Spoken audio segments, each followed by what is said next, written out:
CM Siddaramaiah ವಿರುದ್ಧ ಲೋಕಾಯುಕ್ತ ತನಿಖೆ ಚುರುಕುಗೊಂಡಿದೆ. ನಿನ್ನೆ ಪೂರ್ತಿ ದಿನ ಮುಡಾದಲ್ಲಿ ಅಧಿಕಾರಿಗಳು ದಾಖಲೆಗಳನ್ನು ಪರಿಶೀಲನೆ ಮಾಡುವಂತ ಕೆಲಸವನ್ನು ಮಾಡಿದ್ರು.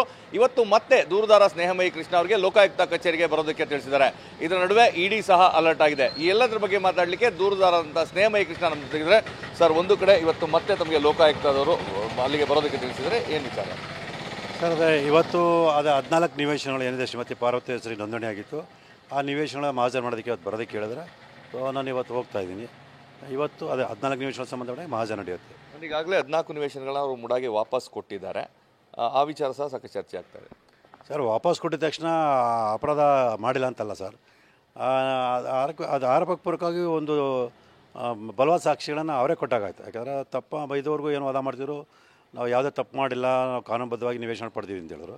ಈಗ ವಾಪಸ್ ಕೊಡೋ ಮೂಲಕ ಅವ್ರು ತಪ್ಪು ಮಾಡಿದರೆ ಮತ್ತು ಕಾನೂನುಬದ್ಧವಾಗಿ ನಿವೇಶನ ಪಡೆದಿರಲಿಲ್ಲ, ಅಕ್ರಮ ಪಡೆದಿರೋ ಸಾಬೀತಾಗಿದೆ. ಹಾಗಾಗಿ ನಮಗೆ ಒಂದು ಬಲ ಸಿಕ್ತಾಗೈತೆ ಅಷ್ಟೇ ಹೊರತು ಯಾವುದೇ ರೀತಿ ತೊಂದರೆ ಆಗಲ್ಲ, ತನಿಖೆಗೆ ಯಾವುದೇ ರೀತಿ ತೊಂದರೆ ಆಗಲ್ಲ. ಈ ಕಾರಣದಿಂದಲೇ ನಾವು ಇವತ್ತು ಮಾಜ ಮಾಡೋಕ್ಕೆ ಹೋಗ್ತಿದ್ವಿ. ಲೋಕಾಯುಕ್ತ ಅಧಿಕಾರಿಗಳು ಕರೆದಿದ್ದಾರೆ. ಅವ್ರು ವಾಪಸ್ ಕೊಡೋದಕ್ಕೂ ತನಿಖೆಗೂ ಅಥವಾ ಅವ್ರ ಮೇಲಿನ ಆರೋಪಕ್ಕೂ ಯಾವುದೇ ರೀತಿ ವ್ಯತಿರಿಕ್ತ ಪರಿಣಾಮ ಬೀರಲ್ಲ ಸರ್. ಸಾಮಾನ್ಯವಾಗಿ ಇಂಥ ಪ್ರಕರಣಗಳಲ್ಲಿ ಅಲ್ಲಿ ಹೋಗಿ ಮಹಾಜರನ ನಡೆಸಿದರೆ ಏನು ಆ ಸ್ಥಳದ ಒಂದು ವ್ಯಾಲ್ಯೂನ ಅಥವಾ ಆ ಮೌಲ್ಯಗಳು ಗೊತ್ತಾಗ್ತದ ಅಥವಾ ಅದರದ್ದು ಜಾಗ ಇರುವಂಥ ಸ್ಥಳಗಳು ಯಾವ ರೀತಿ ಆಗ್ತದೆ ಅಂತೇಳಿ?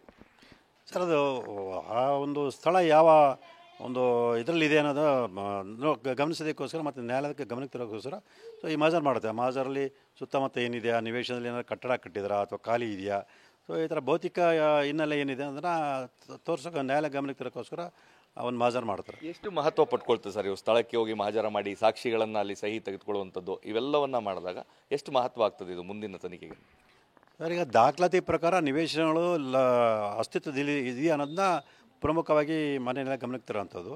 ಮತ್ತು ಯಾವ ರೀತಿ ಇದೆ ಅಂದರೆ ಆ ನಿವೇಶನದಲ್ಲಿ ಖಾಲಿ ಇದೆಯಾ ಅಥವಾ ಬೇರೆ ಏನಾದ್ರು ಇದೆಯಾ, ಮತ್ತು ಅಕ್ಕಪಕ್ಕ ಏನಿದೆ, ಅದನ್ನೆಲ್ಲ ಕೂಡ ಮನೆಯಲ್ಲ ಗಮನಕ್ಕೆ ತರೋದಕ್ಕೆ ಇದು ಮಹಾಜರ್ ಒಂದು ಮಹತ್ವದ ದಾಖಲೆ ಆಗುತ್ತೆ. ಒಂದು ಕಡೆ ಲೋಕಾಯುಕ್ತ ತನಿಖೆ, ಮತ್ತೊಂದು ಕಡೆ ಇಡಿ ಸಹ ಎಂಟ್ರಿ ಕೊಟ್ಟಿದೆ. ತಾವು ಹೋಗಿ ಅಲ್ಲಿ ಸಮನ್ಸೆಯನ್ನು ಕೊಟ್ಟಿದ್ರು, ದಾಖಲೆಗಳನ್ನು ಮಾಹಿತಿಗಳನ್ನು ನೀಡಿದರೆ ಏನೆಲ್ಲ ಮಹತ್ವದ ದಾಖಲೆಗಳನ್ನು ಮತ್ತು ಮಾಹಿತಿಗಳನ್ನ ನೀಡಿದ್ದೀರಾ ಅಂತ? ಸರ್, ನಾನು ಅಲ್ಲಿ ಏನು 5,000 ಕೋಟಿ ಅವ್ಯವಹಾರಕ್ಕಿಂತ ಹೆಚ್ಚಿನ ಹಣದ ಅವ್ಯವಹಾರ ನಡೆದಿದೆ ಅಂತ ಹೇಳಿದ್ದೀನಿ. ಅದಕ್ಕೆ ಪೂರಕವಾಗಿ ಅವ್ರ ಮಾಹಿತಿಗಳನ್ನು ಕೇಳೋದು, ಅದಕ್ಕೆ ಪೂರಕವಾದಂಥ ದಾಖಲಾತಿಗಳನ್ನು ಅವ್ರ ಗಮನಕ್ಕೆ ತಂದಿದ್ದೀನಿ. ನಾನು ಕೊಟ್ಟಿರ್ತಕ್ಕಂಥ ದಾಖಲಾತಿಗಳಲ್ಲಿ ಸಾಕಷ್ಟು ಕನ್ನಡದಲ್ಲಿದ್ದಿದ್ರಿಂದ ಆ ದಾಖಲೆಗಳು ಏನು ಹೇಳುತ್ತೆ ಅನ್ನೋದನ್ನು ಅವರು ತಿಳ್ಕೊಂಡು ಅದನ್ನೆಲ್ಲ ಗುರ್ತಾಕೊಂಡಿದ್ದಾರೆ. ಅವ್ರಿಗೆ ಏನು ಅನುಮಾನಗಳಿತ್ತು ಎಲ್ಲದಕ್ಕೂ ನಾನು ಅವರಿಗೆ ಮಾಹಿತಿಯನ್ನು ಕೊಟ್ಟಿದ್ದೀನಿ. ಅವರ ಒಂದು ಸಮಾಧಾನ ಆಗಿದೆ ಅಂತ ಅನಿಸ್ಕೊಂಡಿದೆ. ಈ ಸಿದ್ದರಾಮಯ್ಯವರ ಪತ್ನಿಯ ಪಾರ್ವತಿಯವರ 14 ನಿವೇಶನಗಳು, 3 ಎಕರೆ 16 ಗುಂಟೆಯ ಎಲ್ಲ ದಾಖಲೆಗಳು ಇವು ಸಹ ಐಡಿಗೆ ತಾವು ನೀಡುವಂಥ ಕೆಲಸ ಮಾಡಿದ್ರೆ?